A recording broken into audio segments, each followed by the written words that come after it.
2. Your turn.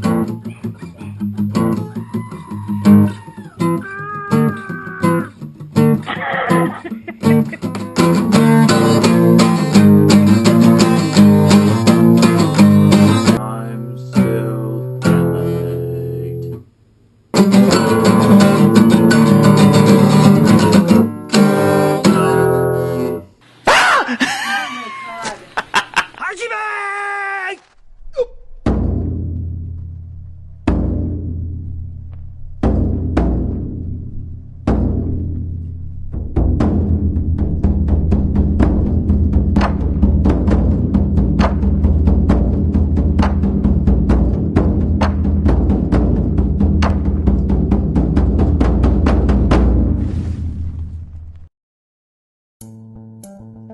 I got back to the States from Taiwan, and I forgot to convert my money back to American currency. But I got one souvenir while I was over there, and look what I found.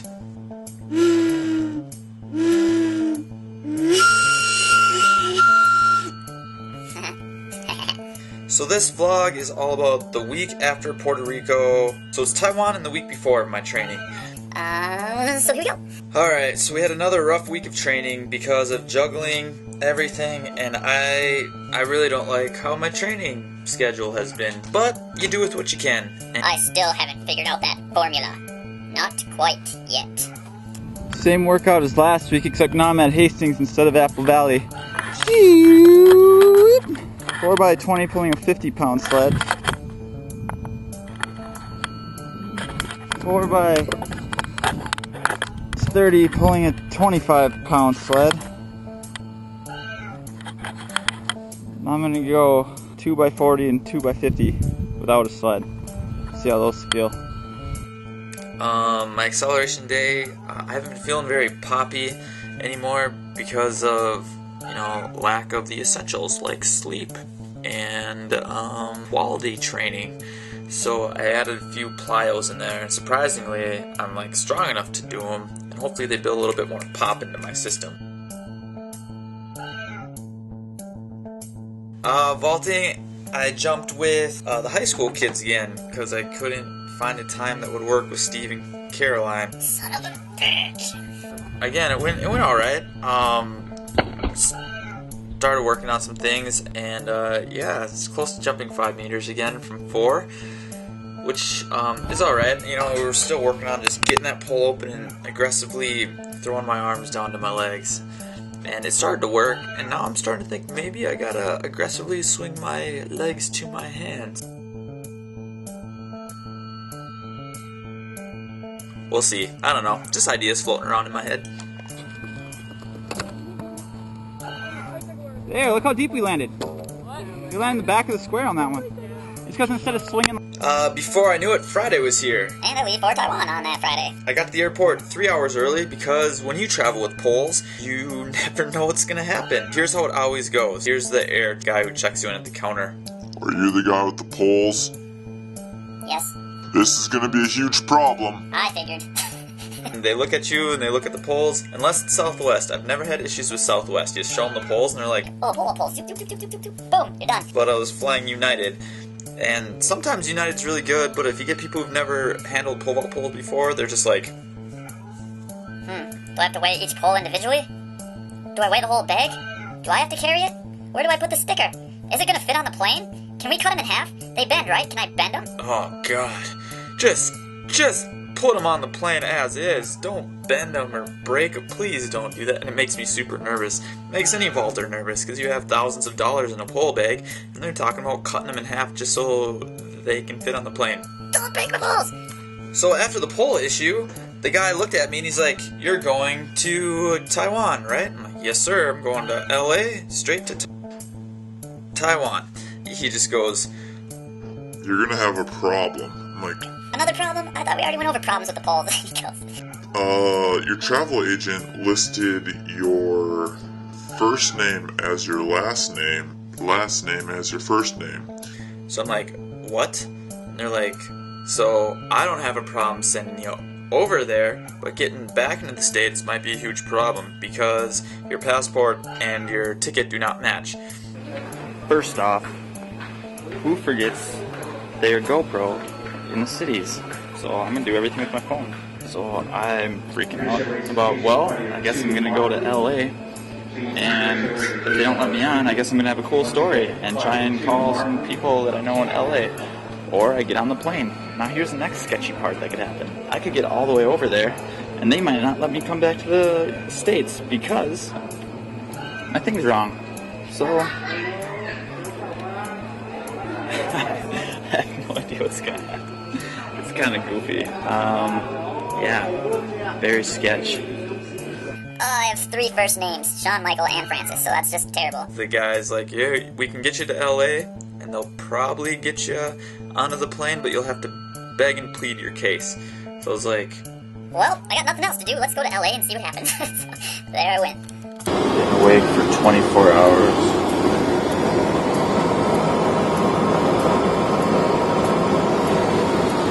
This is when I left you over there for Minneapolis.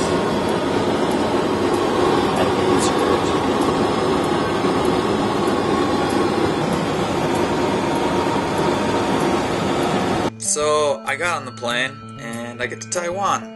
And we went Minnesota to LA, LA to Taiwan, and then when we got to Taiwan, we had to drive an hour. And that doesn't include layovers or any of that other fun stuff we were talking about. So overall, I did straight, non-stop traveling for over 28 hours. I started counting the hours, and I stopped at 28 because it was like, Oh God, did I really just do that? it was a lot of traveling, a lot of sitting around, but I met some cool dudes on the plane. I don't know, I like meeting people. I like hearing people's stories. What's your story? Tell me your story. I like your story. Just tell me your story. I'll tell you mine. You want to hear my story? I don't care. Let me hear yours. So we got to the hotel at like midnight, and like always, I just explored the room, figure out how everything works, and where everything is at, what the toilet looks like. hello, I'm vlogging with my phone. Here's the room. Big old bed. Let's check out the view. Nice. I'm sure it looks better in the morning. A little plant. I like it. What is this? Do I sit on this and pee in there? I'm going to bed. It's been like 28 hours. I'm tired. Getting a little loopy. Flipped on the TV and watched about 15 minutes of TV. This whole time, the only time I turned the TV on was that first day.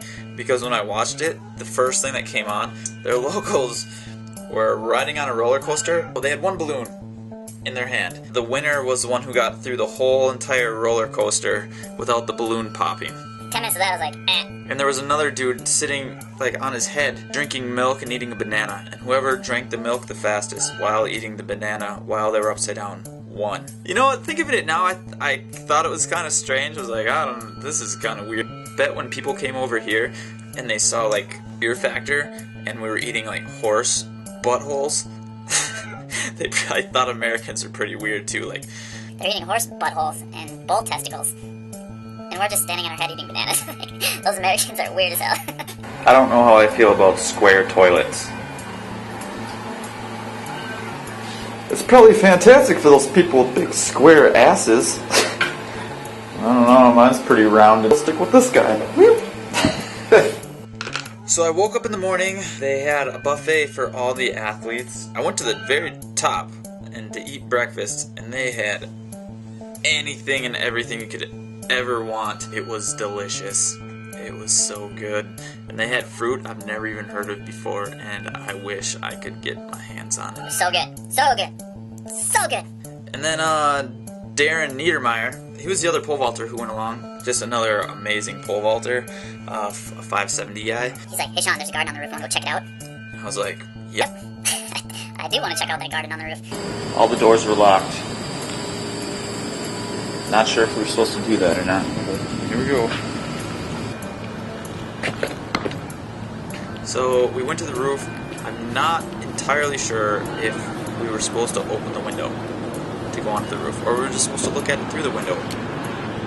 It's a little sketchy what I'm about to do here. And we could see the second highest building in the entire world that I have seen a lot of people base jump off of, because someday I'm going to do that. Don't tell My mom, she doesn't like that idea, but skydiving could lead to base jumping. But us being the explorers that we are, our curiosity went a little crazy, and we got onto the roof. And then we started looking around, and it was awesome. This is cool, man. Happy you came and found me. Yeah, I mean, ask for forgiveness or permission, right? So yes, we did that, and then we decided to climb higher. So we climbed this other really sketchy thing, and Yeah. exploring some more. Is anything up there?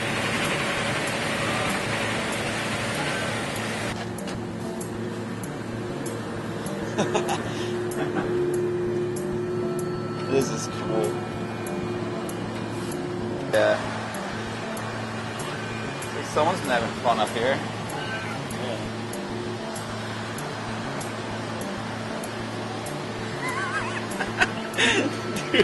You open that so slow, like a guy with a knife is gonna come out or something. Then after that, we got to go to a press conference. I've never been a part of a press conference before. So we walk in, and they're having us sign a bunch of posters and stuff.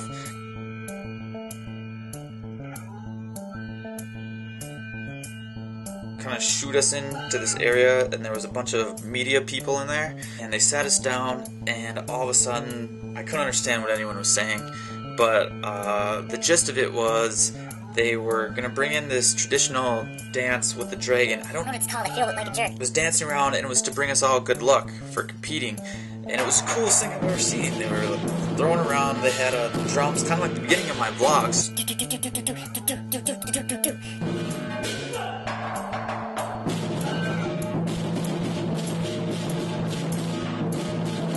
I was just sitting there like, This is the coolest thing I've ever seen in my entire life. And where do I get one of those? I want a big dragon. halfway through that, they introduced all the elite athletes, and I had no idea what this meet was even about, and I guess it was their national meet. It's the Taiwan Championships, but they have it open, so they invite elite athletes from all over the world to come and compete to try and influence their athletes for better performances. So the elite athletes, like Darren Niedermeyer, and they had me for the pole vault, then they had the Australian 4x1 team, which the Australian guys are some of the coolest guys I ever met. And then they were like, well, what do you think of Australia when you think of over here? And I'm like, I think of dingoes and koalas and like Crocodile Dundee. Or you call that a knife? This is a knife. like, no, that's a spoon. Oh, I've seen you play knifey spoonies before. Crocodile hunter. Crikey! And they were like, yeah, it's nothing like that at all. That's what they feed us over here. It's like, well, what do you think about us? And they're like, Is it like Honey Boo Boo? Or Swamp People? Is that what America's like? oh my god, you think Americans are like Honey Boo Boo and swamp people? We're not like that at all. And then they had like William Clay, Genevieve Termal, and then Angelo Taylor. Right when we landed, I started making dick and fart jokes with this guy. I didn't know who he was. After I'm still kind of joking around with this guy, I realized it's Angelo Taylor. I only realized this because they announced his stats and brought him in front of the whole press conference crew. He's a 3-time Olympic gold medalist. In the 400 hurdles. I know the name. I didn't know your face. So, I felt dumb again. Now looking back, it's like a blessing in disguise, because if I wouldn't known who he was, I probably wouldn't have talked to him. I would have been too nervous. So we're doing the whole press conference thing, and then we just warm up on the track, and I felt surprisingly good after sitting that long. My glutes didn't hurt, hamstrings weren't that tight, shoulders felt fine, everything felt really, really good. And then that night, they had a dinner for all the athletes. I walk up there like dead tired, like I'm not caught up in my sleep. There's a bunch of dudes in suits. I didn't know what to expect. I probably would have worn a tie if I had one, but I didn't. Angelo was kind of like, I don't know if I trust this food, man. I know there's an Outback down the road. I trust Outback. I know Outback is cool. and it was like an 18-course meal. And the very first thing they brought out was like duck. And I don't know if it was raw, but there was still bone in it. And That's what I'm gonna eat. I tried to eat it and I couldn't. Oh, I felt bad. But as food kept coming, I was like, I'm just gonna try everything, whatever. And I kept trying it, and some of it didn't look like food, but it tasted fantastic. Yeah, I'll just make a list of all the. I took a picture of everything, and I'll put pass or fail based on if I ate it or not.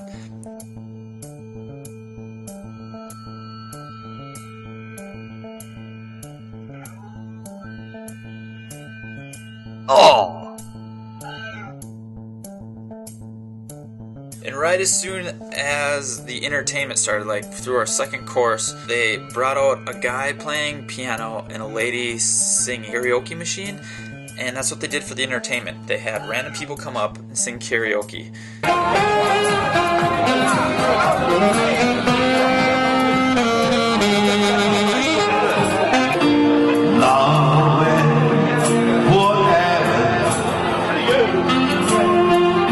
Just owning the karaoke machine. And then after a while they talked Anthony, one of the Australian guys, to come up. They busted out a new song and they started singing My Heart Will Go On by Celine Dion. And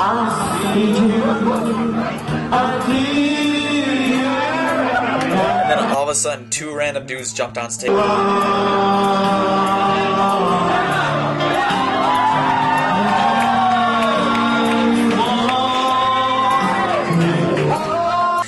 Oh god, it was hilarious.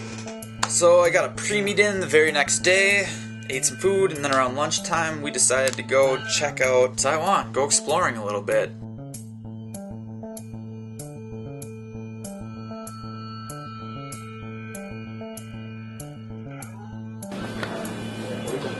It's like 95 degrees and I really want to eat some of that fruit right now. I'm sure they'd throw me in the fire pit if I did that.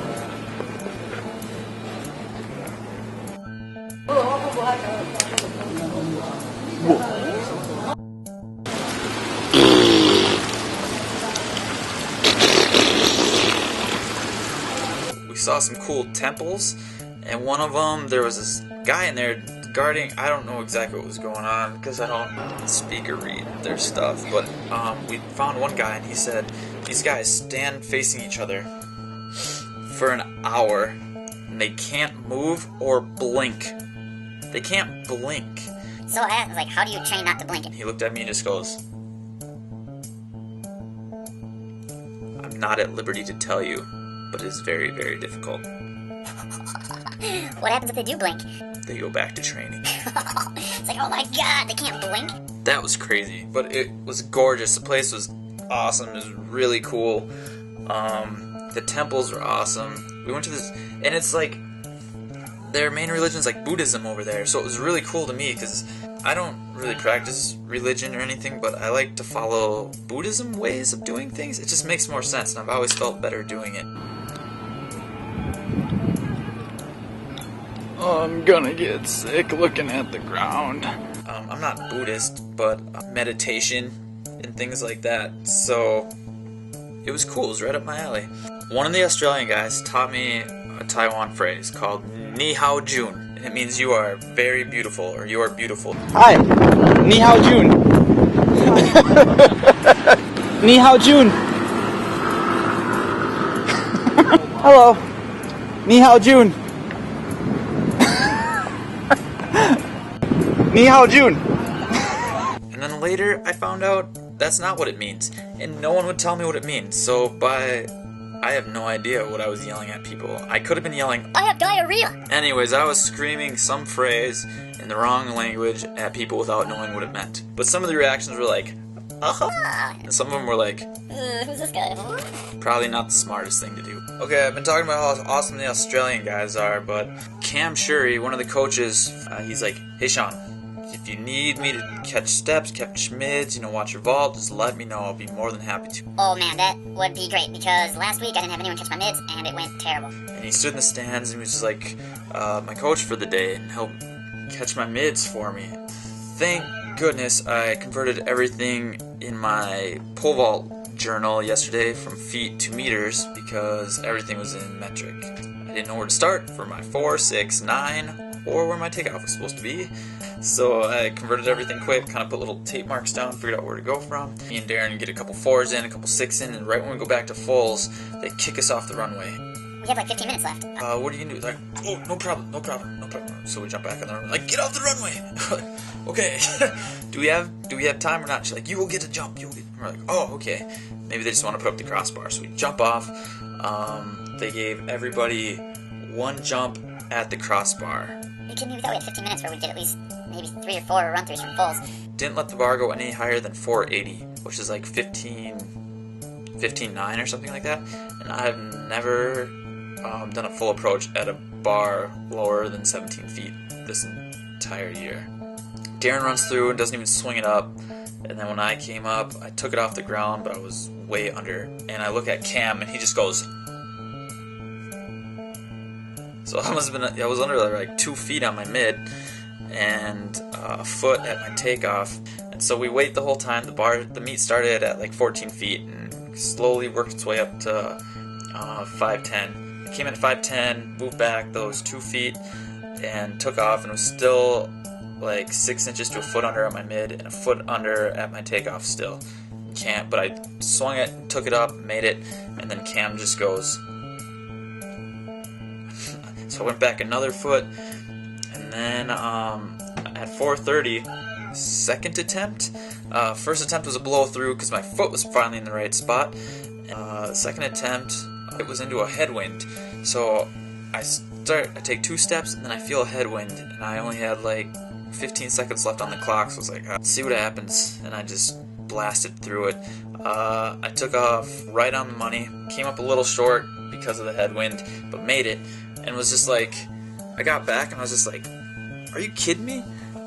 I don't think I've made a bar in a normal wind this year, except that 520 bar today. Like, every bar I've made outdoors has been in a freaking headwind, but again, I made 530 again in a headwind, so I mean, I was pretty okay with that.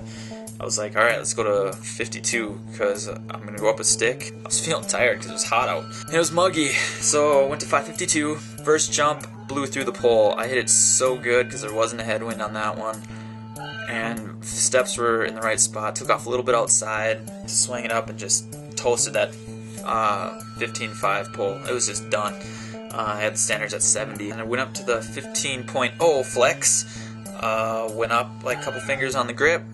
Pulled the standards in 10 at like 60. Didn't swing any of them up. It's just dumb. I can't believe I didn't do it.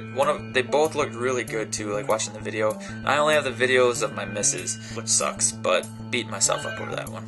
It was good though. It was the first time since indoor season my run felt awesome. Like, I felt like I was hitting my marks. I was tall. My pole drop was awesome. I was taking off in the right spot without slowing down. I was pretty jacked afterwards. I got second at the Taiwan Open, so that makes me the Taiwan National runner-up. Kind of cool for my second international meet ever. Huge progress that day. Yeah, thinking back at Puerto Rico now, I was just 2 under. I needed to move back almost 2 to maybe 3 feet, even have a chance. I mean, that's good for my training, very consistent lately, and still being able to do that, so I was pretty pumped with the result. There are some shenanigans that happened at the club where I promised Darren I wouldn't talk about it in the vlog. So if you ever see Darren, you can always ask him what happened at the Taiwan nightclub. Or Angelo Taylor, you could ask Angelo what happened to. Pretty good time, but yeah, I'll keep that to myself. Or if you ask me nicely in person, I'll tell you a Taiwan story. So, please subscribe, share these, like them, tweet them, retweet them. If you want me to write some training, boom, description. If you want to just donate because you're like, hey, your vlogs are really fun, and it looks like they take a lot of time, and I would probably purchase them if they were for sale, but I put them for free on YouTube. You know, we just broke 30,000 views, which blows my mind because this thing is not very old at all. And so thank you everyone for watching and who is sharing. And I had 2 meets left, but the meet I had today got canceled due to weather. So I have 1 meet up at NDSU left, and then if I get into US Champs, boom, Champs. And then I think I'm getting burnt out and need a break this summer. So I will be skydiving and mountain biking a lot. Bye! Here's a little contest. So make a video response to you yelling Hoot really loud at somebody in public. And whoever has the best video response, I will give you my notes for this week's vlog with one of my little business cards and I'll sign it for you. And whatever one has the most comments and likes on it, that'll be the winner. I'll give you 2.5 weeks to do it. See ya. How long have we been here? An hour. Balls? You're gonna make my vlog? You'd be an internet sensation. Don't do that. I'm serious. Yep, this is gonna be a problem.